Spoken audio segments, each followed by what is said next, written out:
Oh, my son just threw a Joker toy in my coffee. No, it's okay. I know you meant to do it, but I'm going to act like you didn't mean to do it. I'll set that guy there and move my coffee over here now.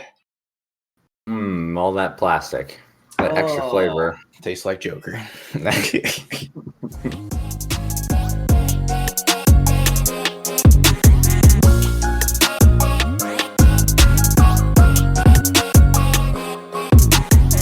What is going on, fellow weeb and otakus? Hello. Welcome to another episode of Anime Fix. This is number 6. I think so. I think so as well. Hello, Lance. Hello, Chase. How are you? Good. How are you? I want to preface this with who woke up earlier today. You did. You beat me. Oh, and who said last night? Do you need a wake-up text? I did. All right. Now you got that out of the way with. What did we watch for the first time? We watched Akira. Yeah. And we talked a little bit, or like got our initial thoughts last night when we were playing, but we had to hold it in and save it. You want to elaborate a little bit more why you liked it, I guess? So I really any cyberpunk themed story, dystopian, alternate future, is usually just right up my alley, and I love those kinds of themes. I think one thing I liked, but was also taken back by, was just how gruesome it was. Like, I don't necessarily go for the most gruesome of stories, but I don't avoid it either. And I liked that they didn't pull any punches. That they weren't afraid to show some of the things that they did. I was like, oh, that just happened. Like you actually showed the detail there of what happened. Like versus a lot of things will kind of imply this happened, but you don't actually see it. So I really appreciated that. But it was gruesome. Definitely a roller coaster. For me, I mean, there's a lot that happened, right, in Akira, and I had no idea how to interpret the ending or how to interpret, anything that happened in it. So I had to watch an analysis and recap video on YouTube. I actually watched 2 of them because I had no idea. Like I had I guess a gist of what happened and like what exactly like transpired at the end, but I wasn't 100% sure, so I want to make sure I grasped the concept of the movie, See, you did a little bit more on that. I had the same sort of thoughts. I just usually when that happens, I'll go and I'll read the plot. So I'll read through the storyline to see if there's anything that they go, oh yeah, so and this happened. I'm like, okay, so that's what that moment was. Like I saw the moment, but this is what I was supposed to see. So yeah, but I can't trust myself. But still, you watching an analysis video. I mean, I just read the plot online, so I'm sure the analysis video offered way more insight than that gave me. So I'm going to defer to you on a lot of things. Of course. So I guess we'll just go by our notes because I don't want to like just talk straight about the ending. I just like initial thoughts of like all my notes, and not a lot of notes, but a good amount. Definitely 1980 style. That's 100% sure. It was very 1980s themed. I mean, makes sense because that's when it was made. Yeah, 1988, right? Yes. Yep. I mean, 1988 was when. So at the beginning, we learned that there was a World War III.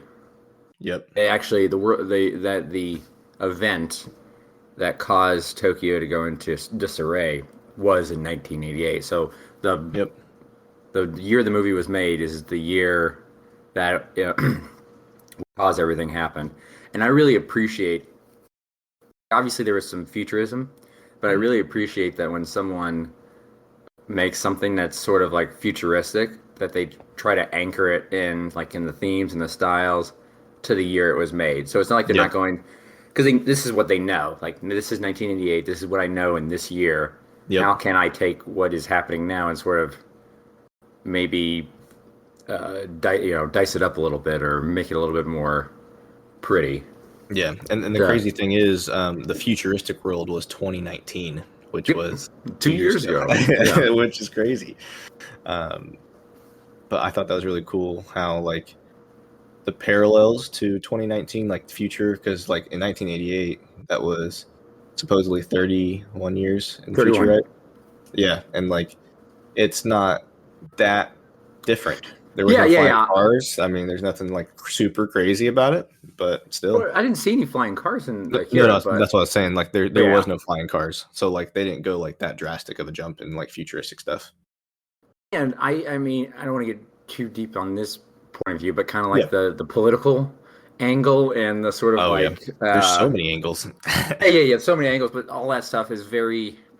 It's strange when someone goes into the future. Go, I wonder what this will be like, and how spot on they can be. Now, maybe that's Yep. just easy to expect because people are are simple in that way. But Yep. yeah, it was very relatable. I felt in a lot of areas.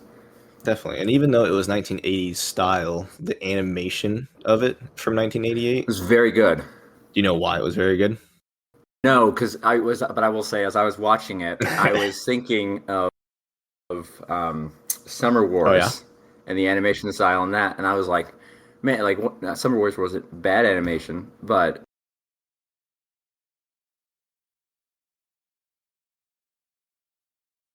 when I think about it, I'm like, 31 years Yep. to Akira, and I'm like, that I feel is so much better. Curious better?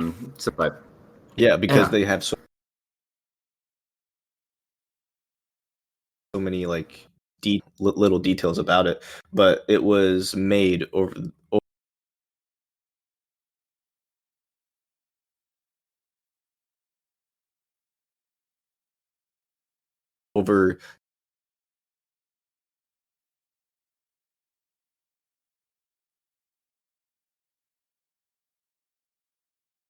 7 different and they're holy crap. I That's know. that's getting That's into why it like looks so MCU. good. That's in MCU, like Disney levels of budget. Wow. Yeah, that's why I guess that's why it looks so good, even holding up Yeah. 33 years later. Do you have any notes for the first part, or I don't want to steamroll everything Uh, you're talking no, about? no, no. You're fine. No, I only have a few. All right. So I did. I really kind of. I had to rewind a little bit. Sometimes the scene transitions, and eventually I just had to accept it. I think this is just the style. But when they were walking out to their motorcycles, I thought I missed Oh, something when they were going after the clown gang. oh yeah. Why? Well, because I thought, like, why are they chasing them? I said that Oh, some conflict happened that I just missed. mhm. No, this is they're just like, we're on our bike. Oh, there's these people we don't like, so we're gonna go harass them. Yep. It's really, I like that it set the theme of how people are in this future world. It's a very very illustrative way to showcase how much disregard people have for each other, and how like just seeing someone goes, oh, well, I'm going to cause them problems because I don't like them for whatever Yep. reason. And these are kids, 15-year Yeah, olds they were too. Yeah, doing they're in this. high school. It's crazy. Like like kind of scary. We were talking about jujitsu the other day, and you're like, "Oh, 14-year-olds are really good and at Choking me jujitsu." out. Yeah, throwing you out. I was trying to give you an out there, but No, no, you're fine. yeah, He yeah, but definitely. like taking you down. I'm like, you think that, and then you like watch this movie. Like these are 14, 15, 16-year-old kids, Mhm. and how just badass they are. It's kind of strange just how how it help not helps. They're a product of their environment, is what I'm saying. Is Oh and yeah, so and yeah, that, and and that's a huge theme of this movie for sure. yeah, Yeah. who you are based on, especially with Tatsu. God, what's his name? Tetsuo Tetsuo. Yeah. mm, Um, in Canada. yep. And their the little flashback towards the end, kind of. It's just, I really felt for him, for Tatsuo. Oh yeah, 100%. Like, I think he got a raw deal, but we'll get into Yeah, that. but yeah, 100%. I mean, just to put on or add on like what you're saying about product of their environment. Kaneda and Tetsuo were both orphans, both didn't have anybody, both lived at the same like orphanage. And growing up in that environment of after the World War III, incident, and trying to, figure out and live in the world after that happened, Do you so because of their age, we know that they were born obviously being kids, they're born after the event. Yep. Obviously, there's still some people like the soldier who I imagine was alive during the event. Oh, the colonel. The colonel. Yeah. What kind of conflict do you like? Obviously, these kids know no other life than what they were born into. Yeah. What do you think was going through like the soldier's mind a lot when? I'm presuming that because of a lot of the words he used or the way he talked about things, it seemed like he was born before, but the soldier kind of having like an idea of what the life was like before the war. Like, do you feel like there is any influence in his decisions that he made because of that? I think his sole purpose in the movie is to prevent or not have happen like another like incident, like what happened when old Tokyo like just blew up pretty much. Yeah. So I think that's his main goal and like why he wants to control the power and not have, the power go out of control again, which ultimately does not work. And go ahead. You go ahead. You're fine. Noting that, why was he putting all this research? I couldn't figure out why he's putting all this research and time into developing these. I looked them up. They're called espers, which I don't know what an esper is. Yeah, so you'll have to tell me. Ooh. Oh, you don't know what an esper is? Oh, there's so many animes with espers. Ooh. Okay, so we'll get into that. But yeah, so why was he putting all this time and money into these espers? Because that seemed like that's more ramping up towards the event that caused Tokyo to blow up versus avoiding it. Which time? What do you mean? So those three espers, right? Yep. I assume that they were either siblings or maybe they're just friends that are kind of made siblings by their. I mean, I guess they're siblings in the fact that the army kidnapped them at the same time. by their shared space. Yep. But it seems like they have all this resource and time and money going into. Maybe it's just. They created them, didn't they? Didn't they cause them to become espers through so experimentation? They have a latent ability that when they experimented on them, it awakened it more. They're kind of like mutants, I guess, from like X-Men. Okay, because it seemed like with Tatsui and these characters, I thought that maybe they had created them, and which was sort of. Well, yeah. Unintentionally, but they created them, and I thought that was the intent, was to create them. And I said, why is he? Was it? Hear that yodeling kid in the background.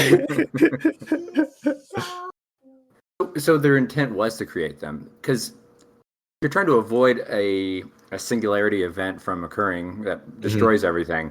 I would imagine your prime goal would be to avoid and to prevent people from doing research into the area that caused it to begin with. And so, yep. So I kept, the whole time we were going through it, I was like, why are they doing this? This does not seem like they're, because I think he's trying to avoid this, but it doesn't seem like they're trying to avoid it. Why? And you're like confirming, because I feel like, they're creating them? And you're like, they are creating them. So what's the reason they were doing that? So I'm not sure if you caught it on the first way around, and I didn't until I watched the analysis and recap thing. So when at the very beginning when it says, so like that big explosion, it says, after World War III, 30 years later or whatever, right? It wasn't caused by a nuke or a bomb. It was caused by Akira. So I think the colonel trying to contain that power, and like, because Akira's, and then that's an awesome like twist that I didn't see coming. But Akira is like still kind of there, but not really. So they want to contain that or be able to control it, not only to prevent it from happening again, but also to make sure like if a nuke was dropped or something like that does happen, they can prevent it from happening. Okay, so they don't want it to happen again, but they also want the power to be able to prevent other things from happening. Yeah, and I think, Again, okay. and this is like 1988, right? So when the two nukes were dropped on Hiroshima and Nagasaki, right? That's like what, 40 years later, or how long ago, or how much time has passed? Yeah. So I think World War II ended in the late 40s. I want to say like 46, maybe. Yeah, 45, Here, 46. actually, Yep. I just looked it up. okay. I was gonna say I can just, but very shortly before, like 45. very shortly, yeah. Yeah, so like between 1945 and 1988, that's only like 43 years difference, right? How Japan rebuilt and got back on their feet as a giant economic power after those two bombs were dropped.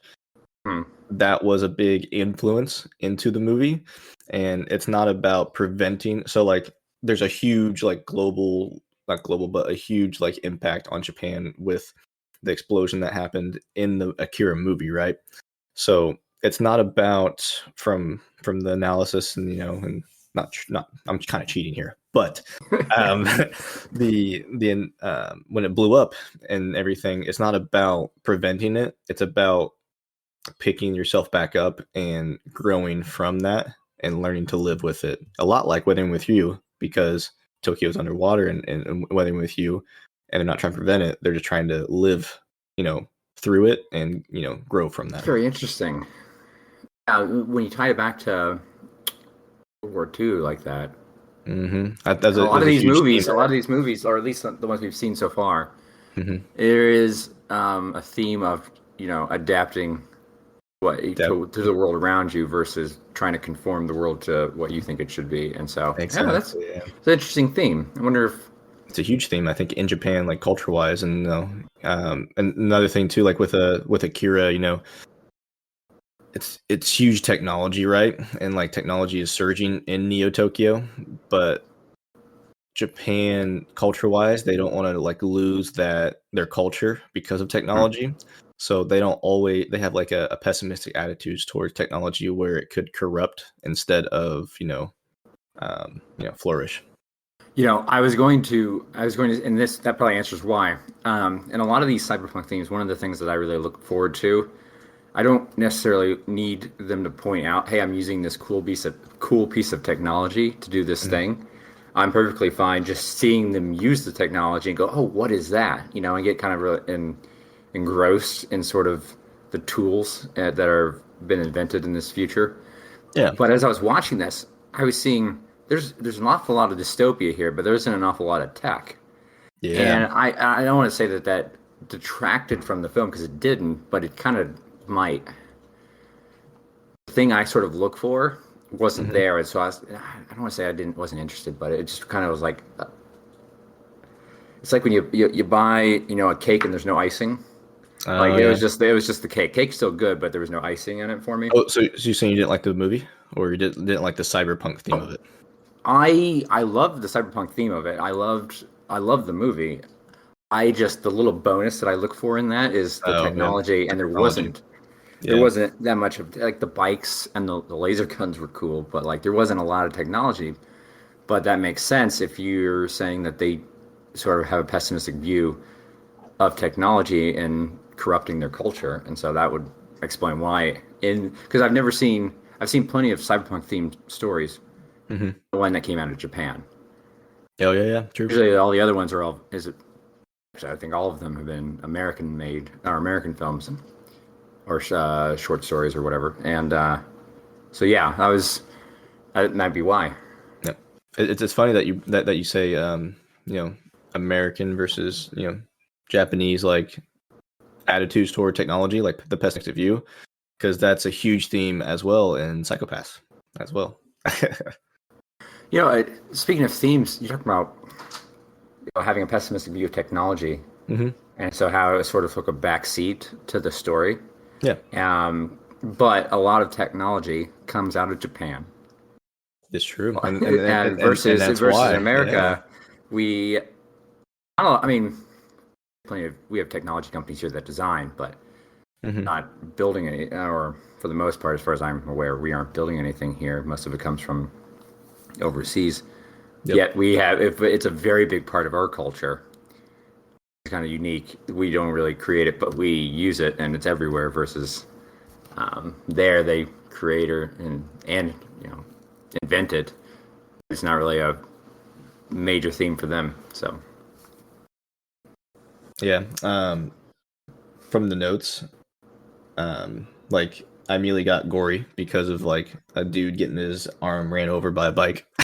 yeah, I saw that. Yeah, That was crazy. And then that I wrote down who is that kid, which is like the old man child. I was like, what's this old man child doing here? Man boy? We call him man boy. there were a lot of characters. Like I really focused on Tatsui, Kaneda, and the soldier. I thought they were the major. For me, they were main characters. Yep. Also because I could follow who they were and what their story was. A lot of the Yep. other characters seemed to come in and out, and I go like, what are you doing?" Exactly. So um, it's crazy you say that too because do you have anything else to add before I interrupted you for the like 7,000th time? oh, you're fine. You're fine. You're fine. Go ahead. It's funny you say that because the manga. So remember in Anime Crimes Division where the dude is like, I was looking for that reference because I knew you brought it up, and I was like, I couldn't remember where it was. Yeah, go ahead and tell me. no, but remember when like the manga like dude was like they cut so much out of the movie, like Yeah. why even make a movie if you cut these many characters out of it? Can you see where those characters are in the movie and like how their characters aren't fleshed out? Yep. But the crazy thing is they're both really the source material. The manga and the anime are both the source material because the anime came out in the middle of when the director for the anime is the same one that wrote the manga. So the anime came out in the middle section of when he was still doing the anime because the anime didn't get finished until 1996. Or not the anime, the manga didn't get finished until 1996. So they're both really the source material. So you can kind of see how the anime, when he made the movie, kind of focused him more towards like the manga and like kind of helped him flesh out the manga, which I thought was really, really cool. It is really cool. So he was kind of like, I was like, hey, I have this story I'm telling. I haven't finished it yet, but I want to make a movie. So I got to finish the story in the movie and shorten. Yeah. So all the characters. So the way. So there's 6 parts to the manga. So the anime encompasses the first half of the first volume and the last half of the last volume, and all the middle part is squeezed together into the middle of the anime movie. So all those characters aren't fleshed out, and it seems to like jump back and forth between all those, themes of political, religious, military, technology themes. Very interesting. What was your opinion on sort of the justice system in that shortly after this biker scene, they're all, well, actually, you know what? I'm skipping way ahead. I'm skipping. No, you're good. You're fine.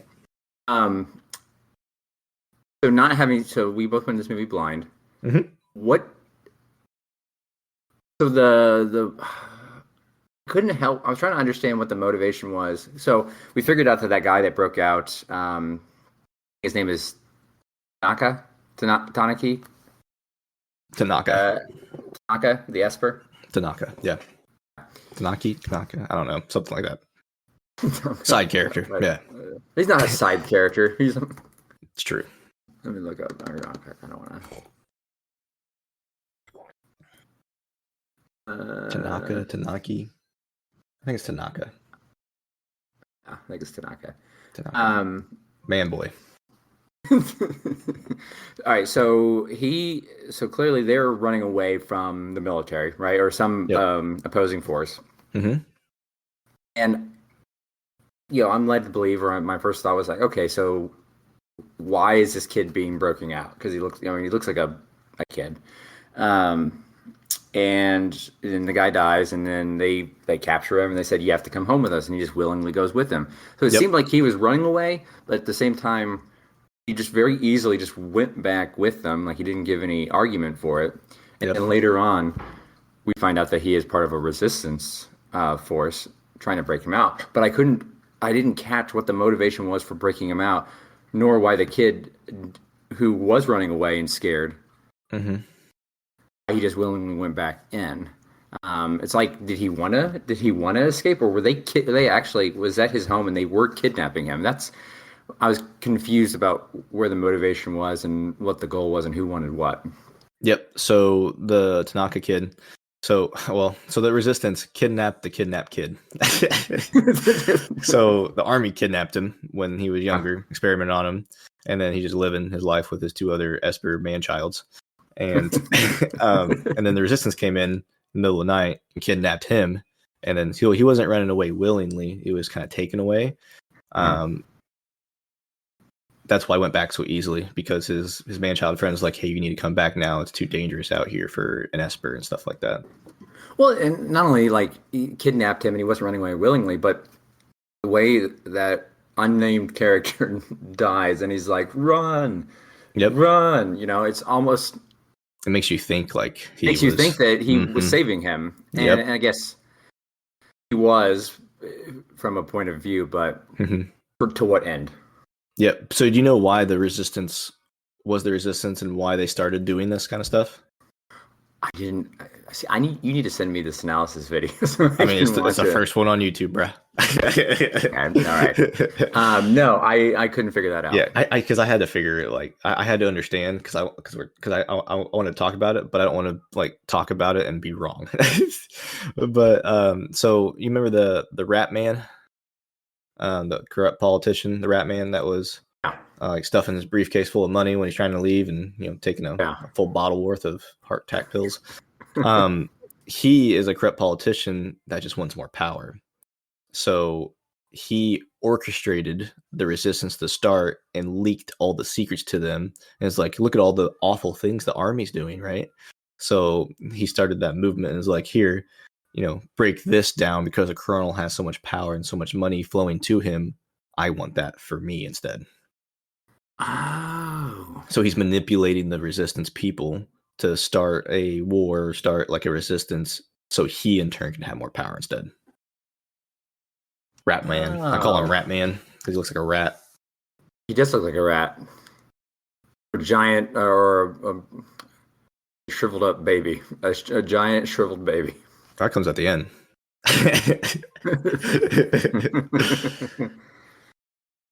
But yeah, I thought that was I thought once I found that out, I was like, that makes so much more sense why the resistance is a thing. And how they know all the information and everything. And like the corrupt politician's not a good guy, I really enjoyed what was it in the sort of like round table discussion that they were having with all the like stupid leaders. With all the stupid leaders. Yep. And the colonel just seemed like he had way more direction, way more purpose, and he knew what his objective was. And they just all kept bickering, or like, oh, what you're doing is leading to nowhere. Which I think maybe they weren't wrong. I mean, it did lead to something, but maybe not to what he was expecting it to lead to. So in that regard, maybe they should have pulled the plug sooner. But yeah, I could see how. I wonder then if you say that corrupt politician was manipulating events, I wonder. I'm almost sure that sort of broken down discussion between all those stupid leaders was caused by him too. I'm wondering to what degree or how far his influence in causing the events of this movie there. I mean, so it directly impacted it, right? So think about it. The Rat Man. Not just the resistance. So like with the cult followers, the people who were worshipping Akira. I think they were worshipping Akira. Yeah, but like all of it stemmed from the secrets being leaked. All of it. Oh, even okay. So not just the resistance, but the cult. Okay. Because they're trying to those round table of idiots was trying to prevent Akira from getting out, like the word or like whatever. So they were leaking. He was leaking secrets to the resistance.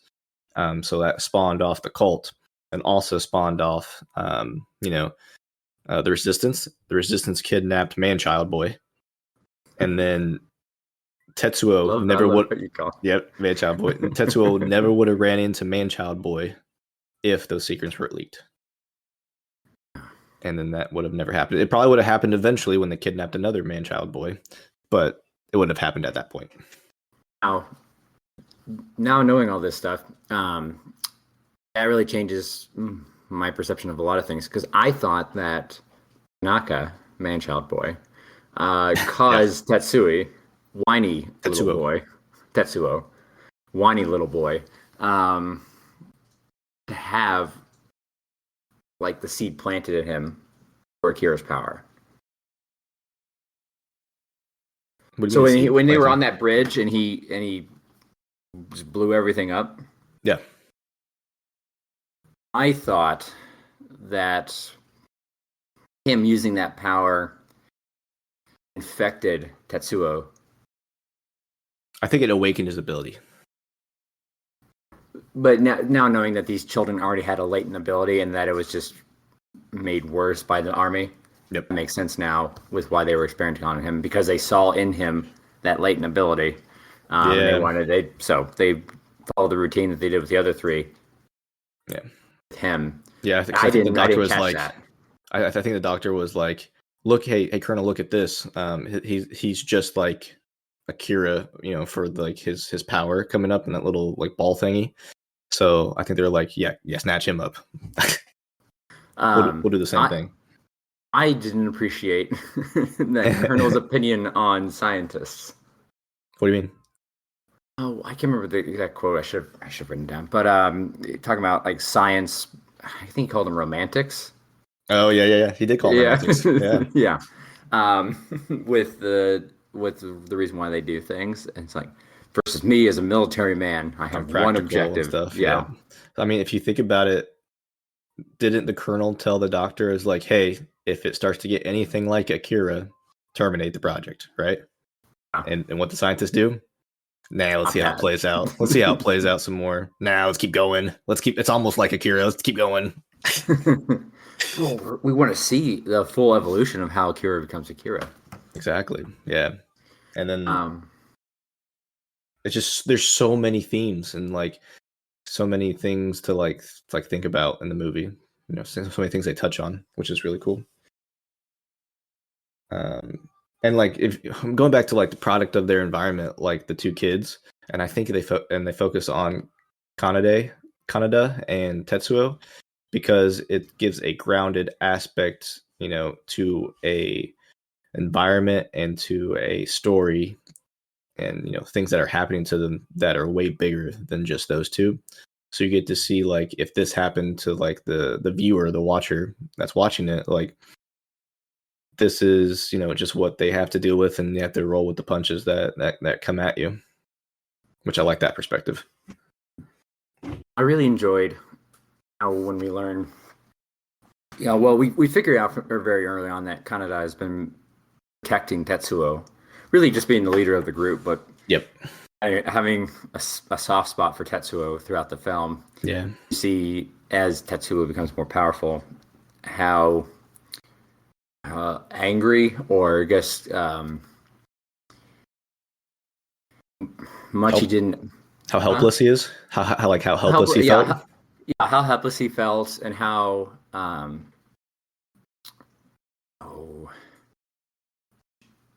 this disdain isn't the right word, but I'm just going to say how much disdain he had for Kaneda's protection of him.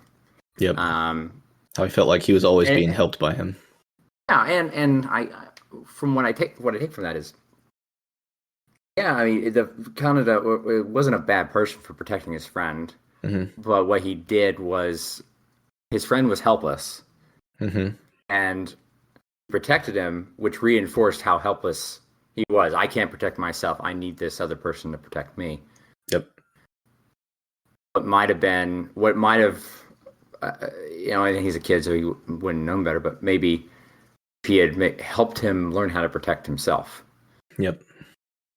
Have changed the outcome of the whole film, because he wouldn't have felt this innate desire to destroy everything around him, Yeah. He had all this pent up, and that's what I took from it was all his reactions to everyone around him and destroying things was his pent up anger at his helplessness. Yep, and his animosity towards Animosity. That's the word I was looking for. I need to be stronger. I need to stand up for myself, and I want to be the leader of this group or this biker gang and be like, hey, I can protect everyone instead of Kaneda.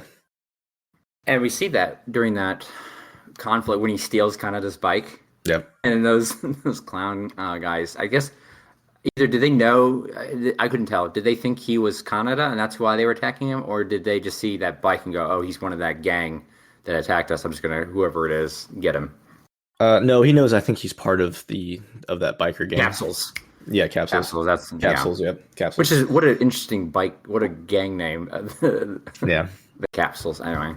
Well, I guess I think the bike gang. It's called capsules because of their drug addiction, because they go to that bar all the time and get those pills. Because all of them, eat the pills or take the pills. So it touches. Do you ever learn what the pills are? Probably like methamphetamine, I would assume, or some sort of high drug. Speed, probably. Yeah, speed makes sense with the movie. I guess speed with the bikes. Oh. That makes sense. Oh, hey, bro. Go ahead.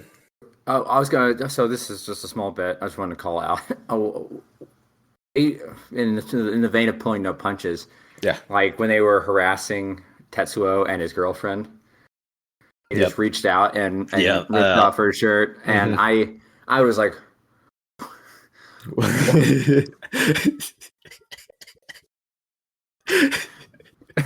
I just like we see throughout the film people like making out and being very physical with each other just in on side benches and everything like that, but that was the most explicit scene in the grand scheme. It wasn't explicit that much, but it's more explicit than that Summer Wars scene where it's that trope of running out from the bathrooms hey, stop that kid. Oh, I'm not clothed. Yeah, and that scene too was covered by a towel, right? Yep. And this one they just ripped her shirt off and she's there's no towel there. So that really and they beat the crap out of her. You remember when Tetsu was beating the crap out of that clown guy, and then she walks up covered in that hoodie, and her face is all bloodied up, and I'm like, oh they beat the crap out of her, and there was no, and I guess the point of that was that there wasn't a sort of separation of the character. You're all going through this together. It doesn't matter if you're a guy, girl, a child, old man, young man. I applaud the clown gang. They're not sexist. These hands are rated E for everyone. You know what I mean?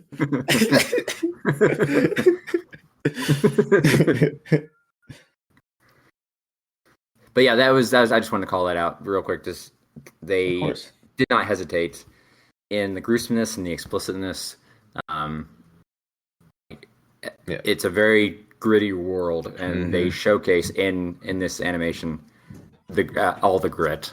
Yeah, you remember when Tetsuo was having that massive headache, and then he's having the headache throughout the whole film. Yeah, the whole film. Yeah, but when his guts fell out, and he's trying to push him back in, I'm like, that is insane. Who's what? Who's coming? Sorry. Okay. Yeah, I know. It's kind of weird that all the guts fell out, wasn't it?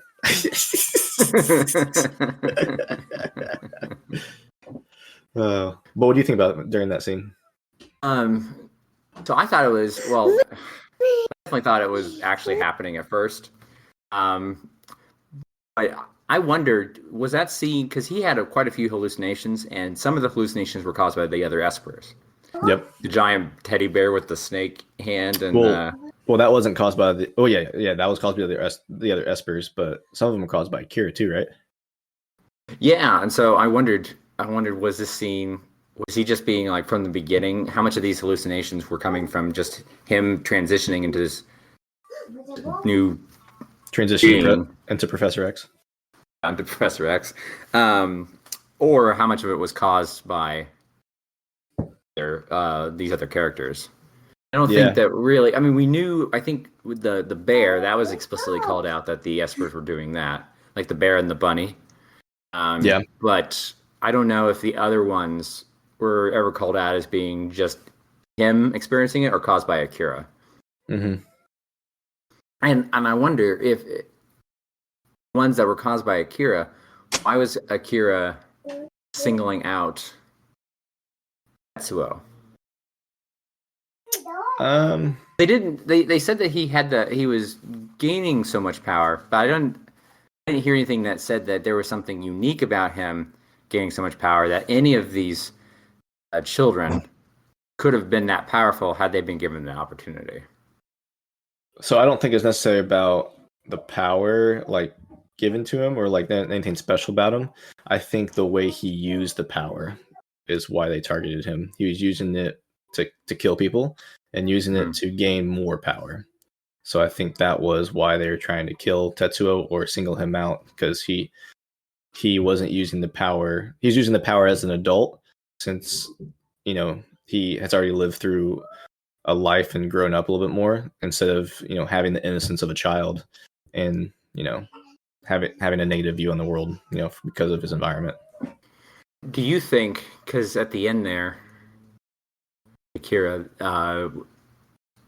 do you think that Akira was an evil entity, or do you think it was an amoral entity? Akira, like the kid, or Akira the theme? Akira the kid. I think something tragic happened that caused him to let all of his emotions go, and that's why the old Tokyo blew up. Okay. Yeah, I think so. I thought I thought in the end, I thought it was really cool and stupid and entertaining how you have this all powerful entity now, Tetsuo, and then his friend Kaneda says like, if anyone's going to kill him, it's going to be me, this basic human who just has whatever he can get his hands on. I have my bike and I have my laser gun. No, but I really appreciated that, because it really showed. I don't think he thought he was going to survive. I think in that moment, yeah, Kaneda. I don't think so. I think he knew, I'm going to die, but I'm going to die with my friend, trying to stop him from being this awful person than just running away.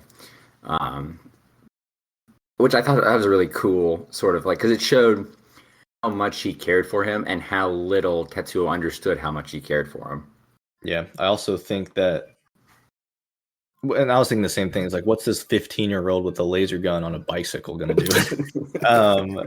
But I was thinking, like, I think if Tetsuo really wanted to kill him, he would have died multiple times. Oh, yeah. Personally. Or it's either that, or Tetsuo had a psychological thing, is like, Kaneda is the only one that can actually kill me. You know what I mean? He believed it was possible, and so he created the possibility through that belief. Yeah, I think that might have happened, or maybe Tetsuo destroyed a giant satellite in the sky that rained death upon everybody. And all the satellite did was destroy his arm. Yep. I did love how he rebuilt his arm into a robotic arm. I really appreciate that. That's part of that icing on the cake there, bionics and everything. But maybe it was also that he had a psychological block, and that he didn't want to kill Kaneda. Yeah. And so he sort of subconsciously didn't kill him because he didn't want to. What is that? What is that? Yeah. And then also, like, it ties into. Crap, I forgot what I was going to say. My little guy's tugging on my sleeve. You can't have the mic, buddy. I think it's tied also into so like when he got the bionic arm, right? You remember when his bionic arm was going crazy because he's losing control of his power, and it kind of morphed the chair. That also tied into their pessimism towards technology, because it's tying them down, and like losing their culture and stuff. One of the most gruesome scenes in the whole movie, it's right shortly after this, when he turns into the giant sort of blob baby. Blob baby. Blob baby. Yep. His girlfriend. Yeah. How he consumed Canada, consumed his girlfriend. And we hear him say, "Help her, please," and because he's lost complete control at this point, like he's not even making decisions to do these things. Mm-hmm. When we see his girlfriend get crushed like that, I think that was the most brutal. Maybe it was intentional. I don't know, because it was a person that Tetsuo cared about. Perhaps we were led to care more about her, and that's why her death was more gruesome. But her death was by far the most gruesome. I also think that's when Tetsuo finally understood why power isn't always, good, or why, or like the reason to use his power, or the reason, of kind of growing up or understanding, with great power comes great responsibility. I also found it was unique, or how the Espers were praying to. Were they praying to Akira? I don't really know. Or were they trying to rebuild him because he was in jars? He was jars. Yeah, he was in jars. Mason jars. I don't know if they were praying or like if they were like just waiting for him to come out, but they're definitely wait. I don't know about, because they knew Akira, obviously, because they were all together. So I think they're praying or waiting for him to actually come out and take care of the blob baby situation. Let's see here. What else did I have?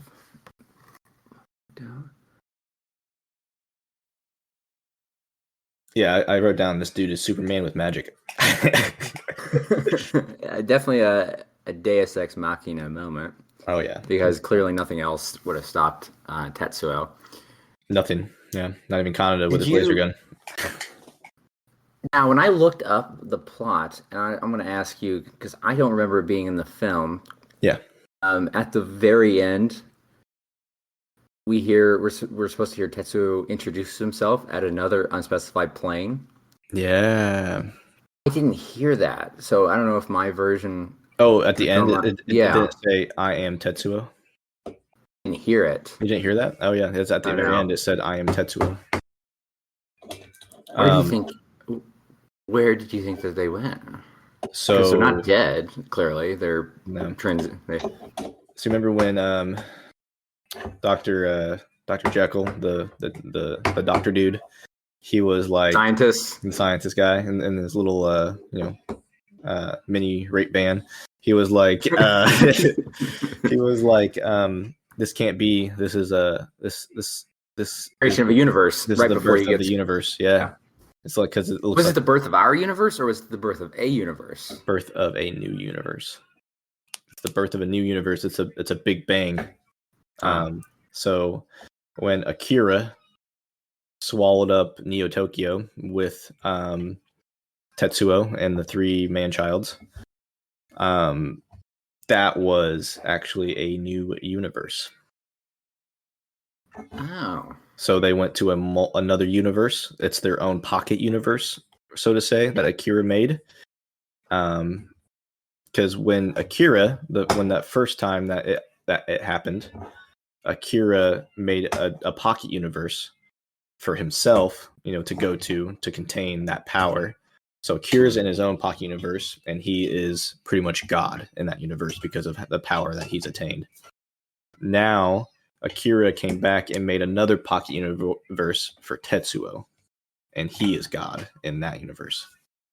Rip the people that he creates in that universe. No, so I think when Tetsuo says "I am Tetsuo," I think he finally realizes that the power that he has, and the way he has to use that power now, instead of using it how he's been using it. So going on of that, do you remember when Kai and Kaneda were in that cell talking about power? Yes. And amoebas. Yes, and amoebas, and how the energy has to come from somewhere. Where does it all come from? Then that's when we hear Man-Child number 3 take over Kai. Woman-Child, yes. Woman-Child, yes. Woman-Child number 3. Yep. Or number so 1. Did you understand? Because I didn't get it until I watched the analysis thingy. I didn't either. I'm gonna go watch the analysis right after this. Because Canada didn't even understand it, right? No.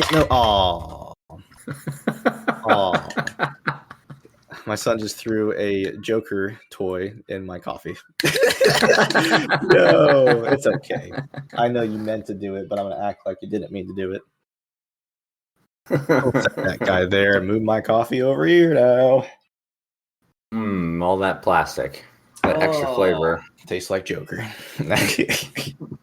But you remember when Kai was saying, it was very confusing. I didn't understand it, just like Kanada's like, I don't understand what you're saying. So we're going to move past this. Not only did he not understand and just say he was going to move past it, but he still was trying to like, hey, do you want to get a drink? Yep. You want to get a drink later sometime? I don't care what you're saying. I just want to, I'm just a skirt chaser, as they said in the movie. But if you give power, so like if you gave the powers of a man to an amoeba is not going to know what to do with that power of a man. They're just going to keep on living as amoeba, just with man powers. If that makes sense. It does make sense. So if you give powers of a god, which Tetsuo had powers of a god pretty much at the end of the movie, before he came into a man baby, blob baby. If you give powers of a god to a human, they're not automatically going to turn into a godlike figure. He's going to use those powers of a god as a human and as a man. So Tetsuo doesn't realize what he's supposed to do with those powers until he becomes God in that pocket universe that Akira made. So where do you think that the other Espers have their own pocket universes, or do you think that they are living in the same universe with Tetsuo? Tetsuo, I think. And I think you remember when Woman-Child says, maybe we can get back, and then it shuts off, and then it goes to like just like that happened before, right? So I think they have a plan or something might come into effect where they're going to try to get back to the main universe. Because individually they weren't strong enough, but maybe together with Akira, they could come back. Yeah, exactly. But as the moment, I guess there's 3 universes: Akira's, Tetsuo's, and Main. Really, Akira and Tetsuo are both gods now. One kid, so in a throwback to the kid being scared, or so Man-Child number 1. Yeah. At the beginning, being scared of all the violence happening around him.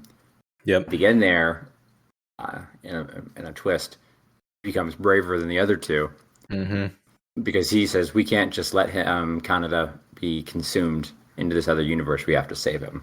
Yeah, because he did nothing wrong. He had nothing to do with this. Yeah. I thought that was really nice, too.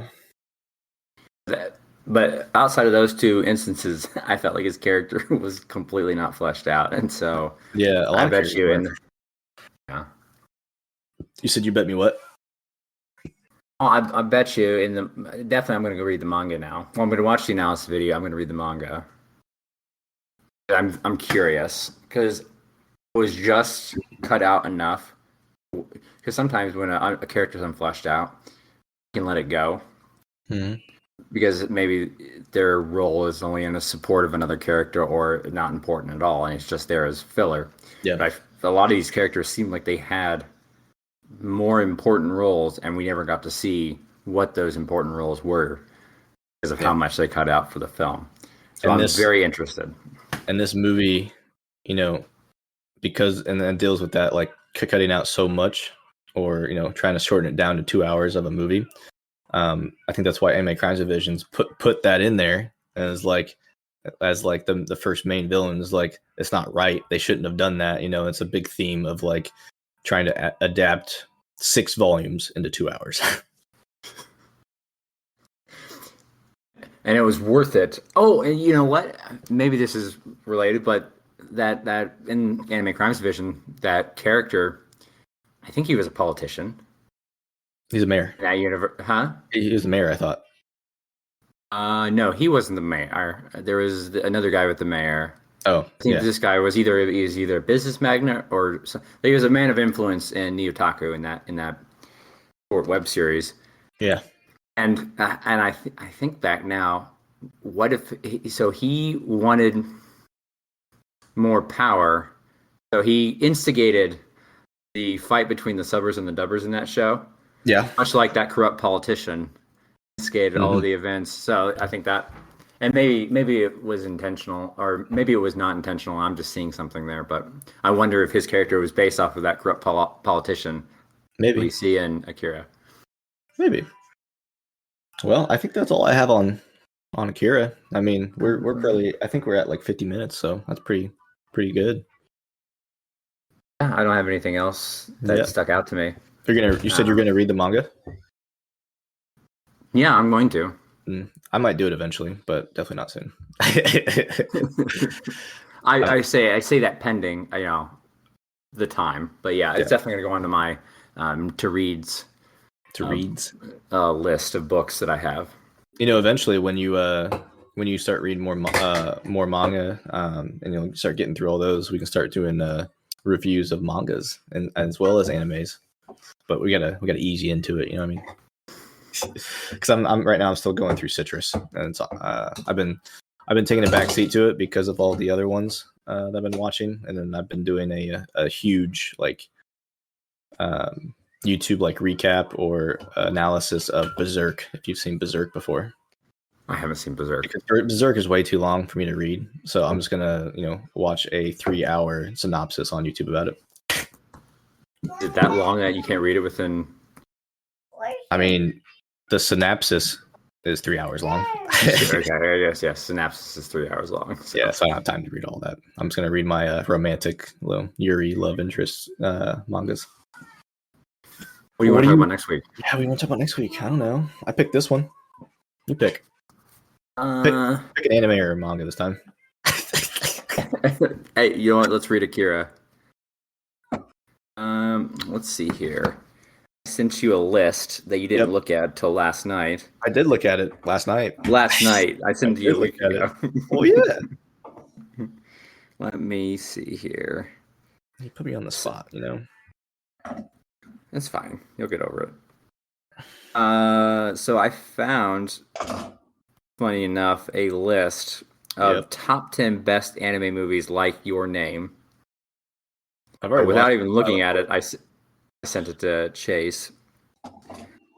Oh, Silent Voice is on Netflix? I didn't know that. I kind of want to watch Silent Voice again. Same. But if we want to do something new... a lot of them aren't available to stream. There is 5 centimeters per second. Oh, not currently, but we could buy it. Yep. No, so I've looked for that one and it's not available yet. I think because I was even trying, so that's one I've been really wanting to watch or read the manga, but I can't even find an English translation of the manga. Okay. But I really want to watch it though, for sure. Well, let me see. I'm gonna try to look it up because I definitely do want to watch that. 5 centimeters per second. Anime movie. Watch Liz and the Bluebird. Good.